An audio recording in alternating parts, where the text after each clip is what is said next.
Are you the support that's buying blood grenades still 30 minutes into the game and throwing them? Against a TA, why not? Okay. I respect it. I wanted to clarify your stance. Is there a cutoff point for you? Like minute 20, no more blood grenades? I usually don't buy blood grenades after, I would say, first Roche. I think there's like very few situations. Come on, you can't say first rush can be 15 minutes, first rush can be 30 minutes. All right, I usually don't buy blood grenade after I get my first big item as a support. Usually, What the hell? Give me a time. Come on, Winter. It's me as a support. How long could it possibly take for one item? 30 minutes? It does. So 20. Yeah, it's 20 minutes usually. Usually around 20 minutes. Around there. That's because then it's just like you have so much junk in your inventory. You know, you have like a bunch of lotuses and bro, 50 wand, glimmer cape with like boots. Stack 2 on top of each other. It gives you 100 HP. 100. Half of a fluffy head. Yeah. But also, like, it's just too many buttons to press in a fight. I played a game of Techies earlier, and I had 6 active items on a hero with a bunch of actives as well, right? Basically 5 with minefield sign eggs. It's ridiculous. How is any... What are you supposed to do? What am I, like an octopus?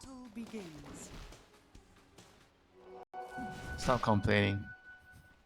Play better. Yeah, pretty much. I never really like having more than 3, maybe 4 active items in my inventory, unless I'm playing, like, I don't know.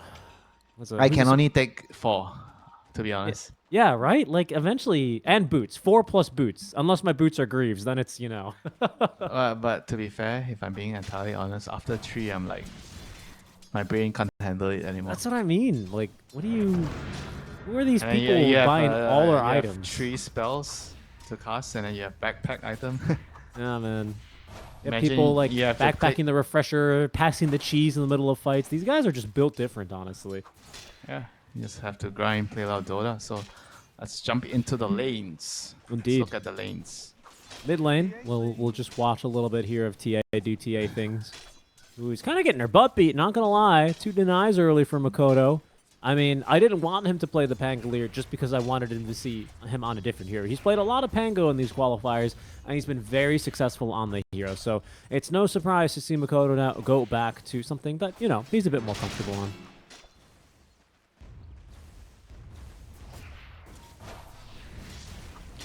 I mean, Pango's the hero you go to when you are up against the wall and you have to win a game. You have to win this game tree. I mean, I can't believe the hero is still around. Like, this hero has been in the meta for the last, what, 2 years? No. He had a couple of months where he wasn't first pick material anymore. But now he's back. Yeah, now he's back. No thanks to Mage Slayer? Question mark? Yeah, probably thanks to Mage Slayer. Yeah, that is true. He got, like, nerf. I'm pretty sure he got nerf like 3-4 patches in a row with the swashbuckle range. And, you know, Disperser upgrade now being very good, right? Yeah, sure. Alright. He uses all the OP items, I get it. Yeah. Disperser, Shroud, Shiva's, Bloodthorn. All these are the OP items right now. He's pretty good with those, to be honest. That's a good point. I mean, do you consider Vlad's like OP? He's very good on certain heroes. No, I don't think it's OP, because I think if it was OP, you'd see it more like we see Mage Slayer, where like people are picking Dawnbreaker and building Mage Slayer, you know, or like no one builds Vlads. Like this game, who's gonna build a Vlads? Like maybe Mars. Mars. Oh, you're talking about Dire. Dire doesn't have a hero to buy Vlads. That's what I mean. Like, I think like, obviously, Dire, they want a hero that's going to buy Mage Slayer, right? They want a hero that's maybe going to buy an Orchid at some points in this game, right? They want a bunch of Manta styles. Maybe they'll probably only end up with 1 or 2. But, like, these are items that you see in every game. And I don't really think Vlads is quite in that camp. I think it's fairly well balanced, to be honest. It is really cheap, but though. You told me it was too cheap. You told me it was too cheap. It is really cheap, but you have to remember that since it gives percentage-based damage, it's really an item that scales, right? So like I'm fine with it being cheap. It helps you, you know, buff your physical damage, helps you farm a little bit more. I think you can build it on supports and farm. You can build it on like an Abba is a great Vlad's carrier, Venge. Venge used to be a really good Vlad's carrier. Because then you would get Ags and you would just always have auras, you know, for Still days. is. I mean, I think you get Blats as your first item right now, even as support. I don't know. I'm just a fan of the item. I've always really liked Vlad's for a long time. Well, you said they remove it from the helm. No, because I never really used the Helm of the Overlord, to be honest, so I didn't really care. It never bothered me. Are you seeing this Sakari IO build, though? That's like using Helm of the Overlord and Ags? No. I Right think now? Purge made a post on it. So you have what, 21 stats? Yeah. From the so helm? You have a ton of stats and you tether to like a creep, and then the creep starts beating the crap out of everyone. It's pretty funny. Ags. Make sure you tell that to OG. Yeah, we'll see. Maybe they're going to pull it. Maybe Tundra this time with Thompson. How are lanes shaking out so far?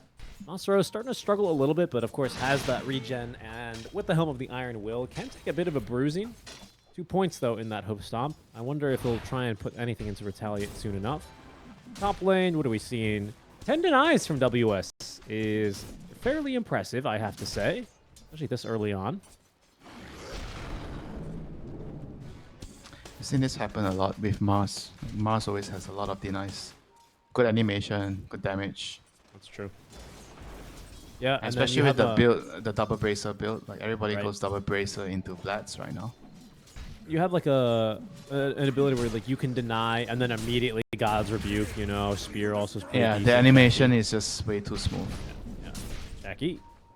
He's going to fight through this one. He has no more regen, just the 4 stick charges to his name. But is going to be holding on to, pardon me, that first level in Time Walk, as the first wagons are now spawning in. I don't think we'll see too much of an attempted tower push in either lane. I don't really see lanes positioned well for that. It's a really big wave top, though, I have to admit. Hollison's been unable to unblock his easy camp again. That's kind of been the theme of the past 2 games for him, so doesn't really have a whole lot to try and, you know, re-establish the equilibrium. I tell you, this is the issue with playing with an X teammate, especially if it's a support duo that you are once together on the same team. The other guy just knows what you're trying to do. He knows all your habits. He knows your moves. He knows your moves. Here's a move that maybe they're not expecting. Paulson, he's bringing the Satyr Banisher through the Twin Gate, giving chase now for Ponyo, who is going to be able to snag some double bounties. Ponyo is scouted now. Purge! Yeah, nice, Paulson. Throws the blood grenade. Arctic burn from DJ. Will Ponyo deny himself? No, not here. Not now. Blood comes with the first breath. You gotta love seeing that, man. He just kind of runs down his teammate, uses the purge. Akashi otherwise is just totally fine here, even against 3 heroes. Older Hurl, he is needing to shift a bit in his strength, and they forced the waveform back, so you know that is something. Yeah, come on, bro. It's a Morphling. He's gonna toggle everything to agility, click his stick, and he'll be fine. Back to the lane. Oh, let's see, hold on. Agi. Oh, look at that waveform on 1 HP. Didn't care. Or, sorry, the adaptive strike. Oh, no. Yeah, okay, yeah, full HP. Yeah, he's fine. Doesn't even need to tangle. Yeah, you were telling me it was difficult to rebalance this mechanic on Morphling. Yeah, I think maybe what you should do is like Morphling. Oh, hold on, Akashi. Ooh, decent Comes damage the being bat. done here. He's baiting though. Jokum is nearby. The Shard Golems now as they throw one towards Ponyo. DJ has a cold embrace here. He has it ready, but is not actually going to heal up Paulison in time. Ponyo, no way. Is he actually going to escape here? It seems like he just might. With Brown Boots, he is just as fast, so he is safely away. DJ, in the meantime, the Fire Bat versus the Ice Wyvern. DJ is going to choose to TP. Okay. I think, you know, I had this idea, right? Because obviously now Attribute Shift does have a mana cost, but that seems to not be really enough. Maybe what they should do is you know, rework the mana cost, like, you know, make it a little bit easier. Because what I'm about to suggest might dumpster the hero. I think you should be like, your regen should be, oh, nice kill there on the policy. You know how like on Wisp where like you have to level up Tether? Because no one used to level up Tether because it always gave you like 1 point whatever times regen through your Tether target, right? But now like it starts at like 0.7, right? 0.7 of your healing and mana is amplified to your target. So now there's actually a reason to want to, take points in Tether, right? Maybe they should do something like that with Morphling's Agi shift, or a strength gain and stuff, where like you can only get, 0.9% of the regen or 0.5% of the regen, whatever, to make sure that he's not able to just literally stay in any kind of a lane. Because he farms fast too. That's the thing, is he's a fast farmer. And his lane's so strong, so it's like if he's good and the items that he likes to build are good, like what do you do? DJ? Building a bit of space and time. Even with double bracer on this Wyvern, my goodness. Not tanky enough. Oh, WS solo kill top lane. Spear Arena with Paulson just a bit too far away. Collects the kill. Yeah, what a chat. Mars solo kill. Honestly. Onto the Phases Void. Must be some spear into mid arena combo. Yeah, it must have been. What do you think about my suggestion, Winter? Do you think it's too crazy? Is it too big of a nerf? No, not really. I think it's a reasonable change. But it might break the hero. Yeah, I think he's going to be really, really bad. But it's just, I don't know, man. It's just so good. Being able to, I mean, he has taken a second point in attribute shift, which is kind of interesting. They're going to circle WS now, who does have 2 stacks of that time dilation slow. He's in for a painful and slow death. Blood grenade thrown, even Chrono committed because they really wanted to get this. Ponyo not going to even offer any additional support as the final bash is coming through. He was like, it's trying to come. Maybe I can help. Okay, never mind. Who am I kidding? He just backs off. Oh, I'm a maiden, and I'll see you later, man. Olsen, this is only level 1 Nature's Attendant, so it's very possible to get this kill here. Jokum, he might lose his own life as DJ is able to buy a bit of space. He's burning the ice.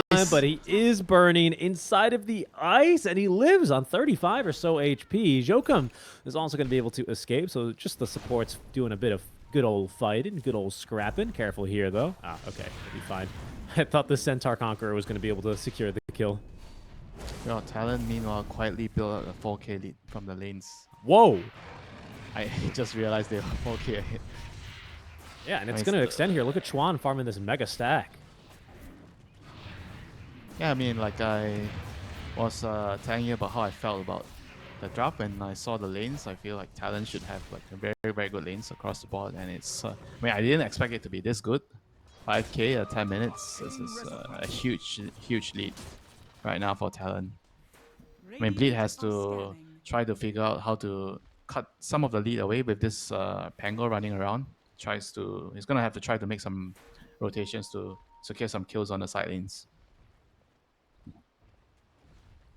think the Wyvern's not even level 6, the supports are really struggling on Bleed.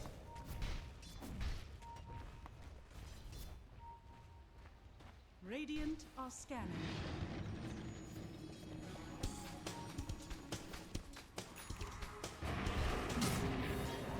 Kashi's here as well, ready to play with his Vlad's offering. He's got his treads, he's got his safety bubble. He feels very strong here, Winter. I swear every game the Morphling gets a safety bubble. I'm telling you, I mean, it's pretty common, right? I think I don't know what the chances are, to be honest, assuming there's an equal, random, and a true distribution of those neutrals. But 3, 4 safety bubbles and still 2 neutrals to be scooped up. Dude, is that right? Is there only Seeds of Serenity and... Okay, no, someone's got a shovel, someone's got an occult bracelet. Okay, I was about to say, that would be a little... I think the Seeds and the safety bubble are the 2 most sought after items, at least for support for me. Whenever I look at the neutral items, I look for items that give me regen and maximum HP. Curse. Freezing Field canceled by the Winter's Curse into the Arena of Blood, which did get dropped first. DJ will buy himself a bit of time as out comes the Stampede. Jackie able to get the kill on Ponyo and WS with 3 stacks of time dilation. So he's going to be forced out. But Chuan, you're on the wrong side of the map. How'd you end up here? Good bonks now from Makoto. Another swashbuckle. He does get that refraction back online, and the traps to try and cover his retreat until Jackie drops another Chronosphere. No escape here for Chuan. Masaros. I think he's going to be just fine. All right, there's a lasso, though. If they can continue to slow him, and there they go. Lasso on back into the fire, and the waveform from Akashi to pick up the kill. Yeah, I wonder what did TA do there. He came in from behind, he was farming mid, and then he rotated to the bounty runes, and then he decided to just run into the fight to help his team. Maybe he got the tower, right? I suppose he got the tower. He felt really strong, and to be fair, he is actually really strong. But Yeah, but that was a crazy rotation by the TA. it's still pretty early, isn't it? I mean, you have no BKB, so if you run in, you get caught by any sort of control, the Pango roll, you're just gonna die. I mean, good news for them, the morphing is still very, very fat. Not as fat as the TA, but I mean, things are still working out well for Talon. Yeah. Roshan is gonna be the next main course on the menu for Talon. They have to try to figure out how they're gonna get it. They have the right heroes for it. So probably the Night Rush, 15 minutes. Nice spear back. Big ol' spear on Makoto into the meld strike. Makoto still alive in the cold embrace. In fact, has now the rolling thunder. Ah, there's so much magic damage, but a huge Winter's Curse. Max Agi here on Akashi, but just no follow-up damage here. Unfortunately, DJ is not going to really be able to make that nice curse pan out. Yeah, the more I think about this change, I really do think maybe they should just, you know, add some sort of multiplier to make sure that you just don't get that much regen early on from the morphin. It's just ridiculous, honestly. I don't know. It gets like one Lotus. It's too unfair for the lane. It's too unfair for the lane. That's what I mean. In the mid game, late game, it's whatever, you know, doesn't matter so much. Yeah, exactly. That's why you have it normal with levels. Don't punish him permanently, but god damn, man. I mean, it's not like he does not farm well. He farms very well. He uses items very well. He uses stats very well. Almost better, I would say, than a Universal Hero. He doesn't really have to care about the int. I guess that's why they tried doing this mana cost stuff, but it's still just too ridiculous, because you just take 5-10 seconds and you're good to go. It doesn't matter. Or you can just buy a Blats. Blats gives you HP regen and mana regen. I'm fine with Vlad's. If you solve that problem with Vlad's, I think that's you know, doing a good itemization. What I'm not fine with is you buying a stick or a salve and then, you know, getting to 100% HP in 3 seconds with a level 1 ability. Yeah, I mean, Lotus is also the part of the problem why the hero is so good on the lane. I mean, he's, apart from Medusa, like, he's probably the best hero to use the Lotus on. Just hit him with some penalty there, I think. Maybe you're cooking. Honyo trapped here, killed off. That is going to be Makoto putting this brand new diffusal to use as Chuan able to teleport away. I have a question for you. I believe diffusal is calculated and does its damage with the hit, so it does not count as 2 attack instances against refraction. OD is a common counter to TA for this reason, because the Arcane Orb is a separate calculation, so you actually remove 2 stacks of refraction for every single Arcane Orb auto attack that you hit. Do you know if that's the same with Impetus, or is it just counts as 1 attack? I have no idea if Impetus counts as 2. I'll try and find it on the wiki. I know Elder Titan ulti counts as 2. Oh, that's interesting. That's yeah, because it's half magic, half physical. That's right. Yeah, it does 2-part damage. Yeah, that's true. Oh, look at the combat log. Sometimes this really lags the game. Paulson. Oh, well, hold on. We're going to see Paulson take a quick little death right here. Don't distract our observer. Well, because now he's curious. This is an interesting question. All the Dota nerds, we want to know. Mastros, Stampede, but straight into the arena with that freezing field. It's a heck of a combo. We've seen it now thrice. And with all of that ice, I'm sure it feels very nice. Unless you're in Malaysia, which is so freaking hot. And then it is... not nice.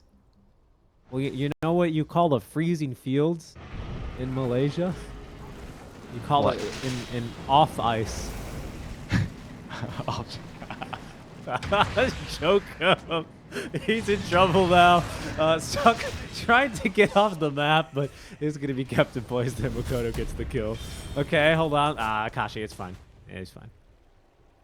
That was a very good one. The best dad joke I heard from you. The off ice. That's right. Every single office here is just freezing. I see people bring like windbreakers into the office. It's ridiculous here. They always tell you because it's centralized, we can't control the temperature. The building management always turns it up so much. Invisibility. Yeah, well. Nobody wants to be breaking sweat, you know, doing office work. I mean, that's a good point. That is a good point. I mean, imagine all these Dota players playing a tournament, breaking sweat. they're already sweating in the game and you want them to sweat outside. They'll refuse.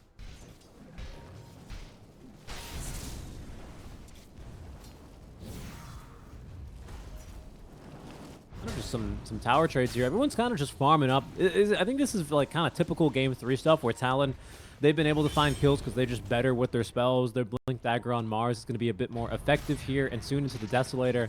Now looking for a bit more as they blink behind the tower. Arena, now Spear onto DJ. Counter initiation coming through from Makoto. This is kind of a tough area though here in the Wishing Well. This guy's Paulison, who even with a Stampede cannot evade the freezing field. Makoto forced to roll away as Talon pick up fight after fight after fight.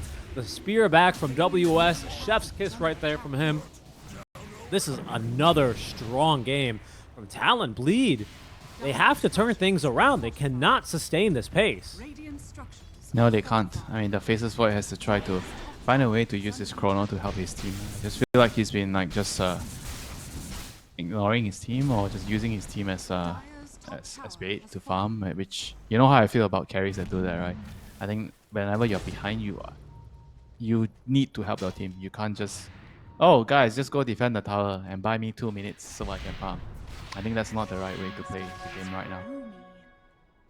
I think whenever you're behind, it's even more important that you actually fight.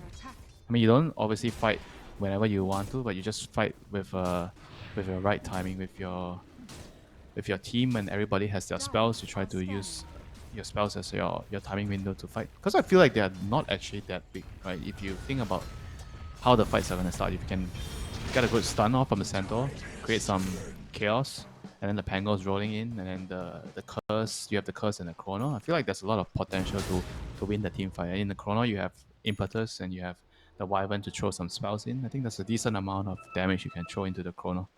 Sometimes I feel like players, the way they think about Faceless Void, they think about whether they can kill the target. So whenever you don't have a lot of items or you don't have a good start on Void, then the player tends to become very defensive about using the chrono. But they fail to realize that you have a team, right? So even if you don't have damage to kill the hero in your chrono, your teammate might have the damage. So if you come to the fight, you're still going to be useful. Right. I really like these coaching insights, Reed. This sounds like a speech that you would give to a carry player who just basically went an entire game without using chrono. I've given the same speech. No. And I believe it, and I want to build onto this, right? Because I think something that's really impressed basically everyone and has really separated Yatoro from not only, regular pub immortal players, but has also put him a step above even professional players, is that he's always like farming, and his farm patterns, right, which have been studied by, what's his name? The German pro player. He was an offlaner. He wears round glasses. You worked with him in the most recent event. Yeah, Kezu. Yeah, Kezu, yes. He did a nice video on the farming patterns. Yeah, I watched that video. I learned a lot. And one of the things in that video, and also one thing that I've just generally noticed getting to cast Spirit a bit, especially in the recent qualifier run, was he's always farming in a position ready to try and fight with his team, right? He's like a tether range away or two, right? Only a couple screens away. And on a hero like Faceless Void, on a hero like a TB, that really can make a difference. Now, careful here, because we are gearing up for a fight. Jackie pretty strong here with his Aegis and his fresh BKB. As Talon looking for a better start. So this kind of an initiation. They will sneak from behind. Perhaps they can see Makoto now on the low ground. The spear into the arena. Thing of beauty, but the cold embrace and now the winter's curse. Do they have enough damage? Ponyo letting loose the freezing field. Makoto, another swashbuckle. That's all he gets off, but not enough time to live. DJ, oh my goodness gracious me, that melt strike was meaty. Took a big old chunk out from them. 2 dead there on the side of Bleed, as even after claiming that first Roche, they will still take some losses. I like that move. They don't even give a shit. You just got Aegis. They're just running at you. I'm pretty sure we're stronger than them. Just run at them. Yeah, I mean, what do you think? There's going to be a Faceless Void in this fight? He hasn't shown up once. Who cares if he has an Aegis? And now the Water Boy has Arctic Burn. I mean, this is one of the best things to have as carry morphing. Let me ask you this, Winter. Do you agree with the decision for Jackie to carry this Aegis? I mean, I know we just talked about how he has to find a use here, but could you see a reason perhaps to put that on maybe the Pangolier instead, only for this first Aegis? Yeah, I think it's fine that the Void has the Aegis, because he has to go into Chrono and probably puts himself in a very dangerous position. But then you have to utilize it, right? You don't just get the Aegis and like, oh, I guess I still need one more item, Richie. Give me Yeah, some time to farm. And then Richie is like playing his dark shield. I'm like, why wouldn't you give me the Aegis? I'm defending the towers.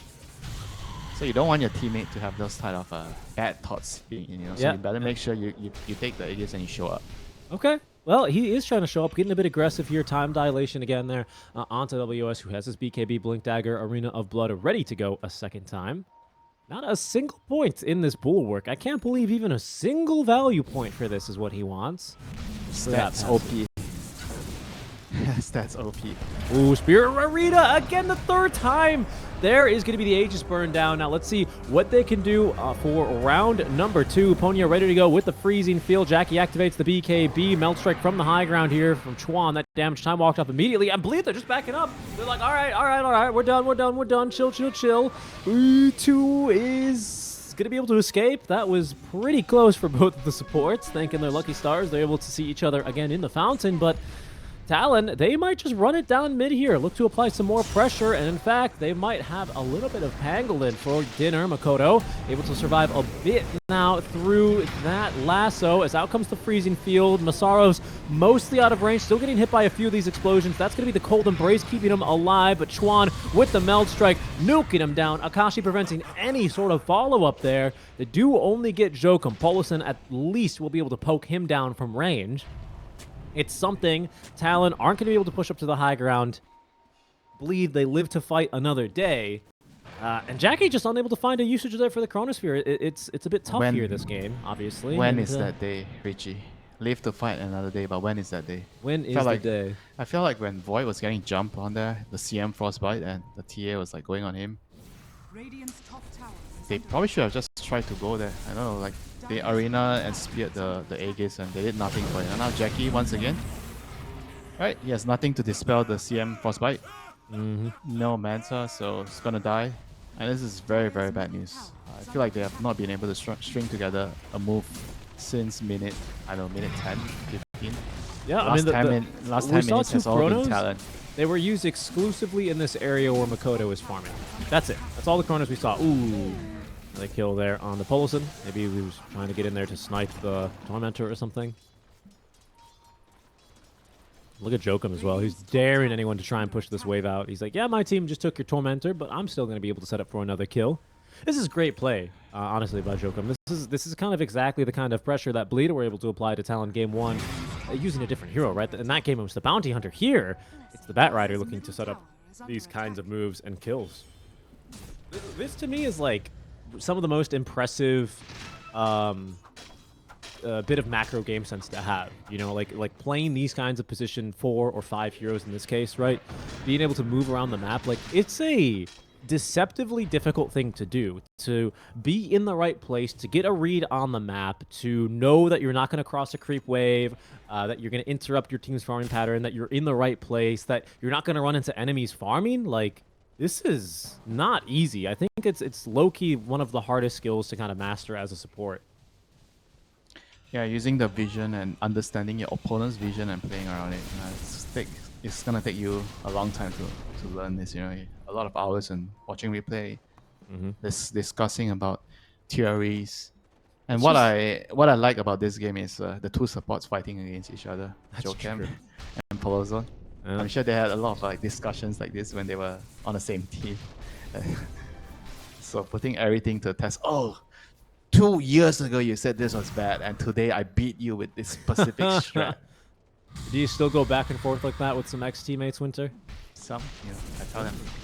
Remember I told you 3 years ago to put the sentry first, always in this kind of situation, and today you lost a match because you didn't do that. Oh man. That's funny. That's funny. I remember Adam talking about that. He's like, normally when we would smoke, we would always smoke in this spot and we never check for sentry. And then this one time at TI, we checked for sentry and we dewarded right away. And we were like, ooh. I think he's got one of those stories from TI 5, TI 6 probably, back in those days. Yeah, because people tend to put different placements with ops and sentries in very important matches. You can study as much as you want to about habits of certain support players, but when it comes to a big event, a big game, sometimes people change up their patterns. So it's not something that you should 100% take into the game where, oh, he's definitely gonna do this, you know. He always places this board, you know. You should always still check it, you know. Like one sentry is like 50 gold, you know. Are you actually gonna save that 50 gold and then? No, that's very true. For me, I actually tend to, even especially in losing games, I always run out of sentries. That's always how I try and get my team out of a hard There's spot. never enough sentries to buy. It's true. True. I mean, It's back in the day, right? True side. Hold on, look at this. They're trying to stand underneath this ward, trying to maybe break the smoke, go for a fight. It's gonna be pretty obvious that Paulson was smoked up, though. You can see how Talon respond, right? Moving further into the trees. And it seems like we will be avoiding conflict. It's like two cats that meet in the street. They don't want to actually fight each other. They're just going to meow, hiss, and then, you know, scurry to their own corners. It's more like a dog thing, you know, when they see each other on the street. That's true. Cats Especially when a little dog sees like a husky. Radiant And? are scanning. And then the little dog's just yapping, and the husky's like, yo, what up? I mean, Husky is like a really bad example. They don't really pose a threat, but Tron right now, he poses a huge threat with the Arcane Rune. Ooh, good blink out there. Very good blink out.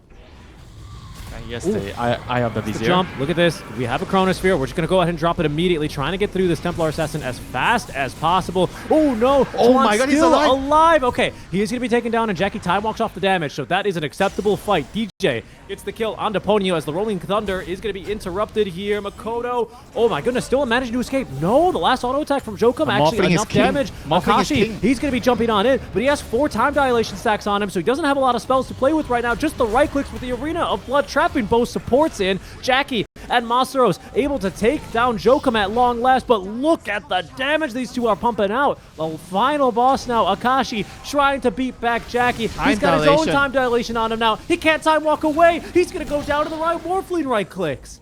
Unbelievable. Talon, they still win the fight even without their mid lane TA.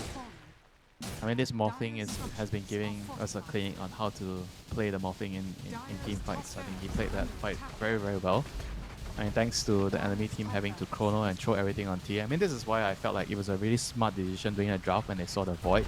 And they decided to go for a morphing so they have an extra core so that you don't feel like so much pressure whenever the chrono is on your core, you know, if you have a single core lineup. And having TA and morph means that the void has to make a crucial decision. Who do I chrono? Who is the most dangerous target? You know, who can we kill?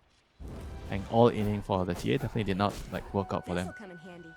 It looked good initially. They killed the who was it? It was a CM and the TA right away.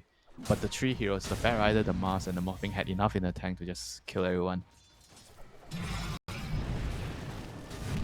What have we learned, Richie? It's important to spread net worth across the heroes. That is true. Need some equal distribution, otherwise you get into situations like this.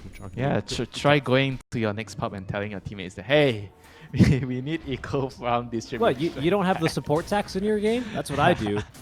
Every 2 waves, I get 1 range creep. Nope, secured. Range creep secured, don't worry. Are you sure you have your behavior score intact? It actually fell 100 points. I don't know what I did. I only typed GLHF and GG well played. We'll see how this one goes, though. Cold Embrace. Okay, very good Cold Embrace, but the damage, look at this. The magic damage is just too high. Jackie's dead. He doesn't have buyback. He's dead for a full minute as Akashi chasing, looking for more. Is just going to miss out on DJ, fortunately for DJ, but the rest of Bleed are falling like flies. Makoto goes down to the damage from WS as Akashi sweeping back in, puts down Paulison. They will be going straight up to the high ground. Only 1 buyback here out of the dead heroes, and that is going to be for Makoto. Does not have the Rolling Thunder, though, when he respawns Winter. And, well, doesn't really have much else I think he can do. I think he just kind of has to buy back here. But without Jackie, what's the point? Without Rolling Thunder. But then you're playing against Megas in Game 3, Bleed. It's felt like all game. They haven't had a lot of moves to make, unfortunately, for them. Talon, after losing Game 1, come back completely refreshed and are now set up just 2 Tier 4 towers away, and the Ancient completing the reverse sweep here in the lower brackets. Definitely did not expect Talon to come back so strong after what happened yesterday when they almost lost after throwing the game, you know, in their last series. I mean, good to see them, you know, just coming back strongly from a very difficult series yesterday and giving us a good show here this time. feel like they played really well, especially the last game. Utilized the draft to its fullest extent. Everybody did their job, especially the Bat Rider and the Mars. I feel like both of them were like the true shining stars of the team. And obviously the Morphing doing his thing in the team fights, clearing enemy heroes up, racking up the kills. But it's a team effort at the end of the day. If somebody on the team is not doing his job, somebody's showing up late, then everything is gonna fall apart.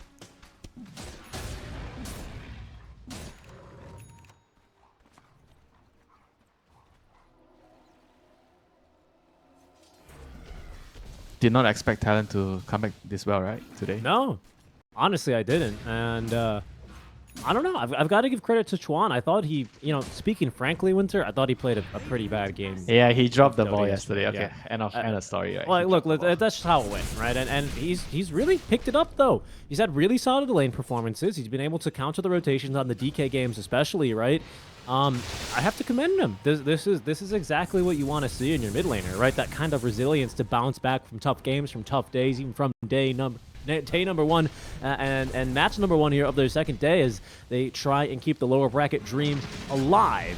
As Akashi getting ready to hit some tier 4 towers now. There's the Deso debuff out from one as they have managed to catch Masaros with the lasso, forcing out the Winter's Curse. WS waiting, looking for the right opportunity now to lay down that arena of blood as they are going to be now on top of Ponyo. Jackie has to BKB to ignore this arena of blood, but look how he's being kited by Chuan as the Chrono whiffs. What a player. He walks into it just to give him the satisfaction here as Akashi continuing to fight the spear, hitting two heroes against the trees right outside their fountain. That's already a dead Masaros Makoto. He can buy back, but they're not going to bother. GG, well played is called. Bleed Esports. They win game 1 convincingly, and then Talon strike back in 2, finish them off well in game 3 to proceed on to day 3 for the Birmingham CQs. Well done to them. Well done.